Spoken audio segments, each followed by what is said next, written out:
গত এক যুগে বাংলাদেশ সরকারি কর্ম কমিশনের অধীনে নিয়োগ পরীক্ষার প্রশ্ন ফাঁসের ঘটনা এখন টক অব দ্য কান্ট্রি। চায়ের দোকান থেকে শুরু করে অফিস পাড়া সব জায়গায় এ নিয়ে চলছে তুমুল আলোচনা। দিন যত গড়াচ্ছে প্রশ্ন ফাঁসের বিষয়ে বেরিয়ে আসছে একের পর এক চাঞ্চল্যকর তথ্য। গোয়েন্দা সংস্থার অনুসন্ধানে জানা গেছে পিএসসির একজন সাবেক মেম্বারের বিষয়ে ভয়াবহ তথ্য। বিসিএস পরীক্ষায় উত্তীর্ণ করে দিব, তবে আমার মেয়েকে বিয়ে করতে হবে, এই শর্তে তিনি মেয়েকে বিয়ে দিয়েছেন। ওই সাবেক মেম্বার পরীক্ষা নিয়ন্ত্রণ কমিটির সভাপতিও ছিলেন। শুধু জামাই নয়, জামাইয়ের বোনকেও প্রশ্ন দিয়ে বিসিএস পরীক্ষায় উত্তীর্ণ করেছেন তিনি।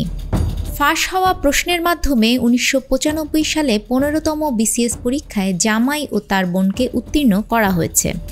পিএসসির তৎকালীন ওই মেম্বারের জামাই ও তার বোন এখন সরকারের দুইজন শীর্ষ কর্মকর্তা। সংশ্লিষ্ট সূত্রে জানা গেছে 1995 সাল থেকে পিএসসির প্রশ্ন সীমিত পরিসরে ফাঁস হলেও 2002 সাল থেকে তা ব্যাপক আকার ধারণ করে। প্রিলিমিনারি ও লিখিত দুই পরীক্ষার প্রশ্নই ফাঁস হতে থাকে। এই ব্যবসার সঙ্গে জড়িয়ে কোটি কোটি টাকার মালিক হয়েছেন দলীয় নেতা থেকে শুরু করে বিভিন্ন শ্রেণী পেশার মানুষ। আফরিন আপ্পি, আমাদের সময়।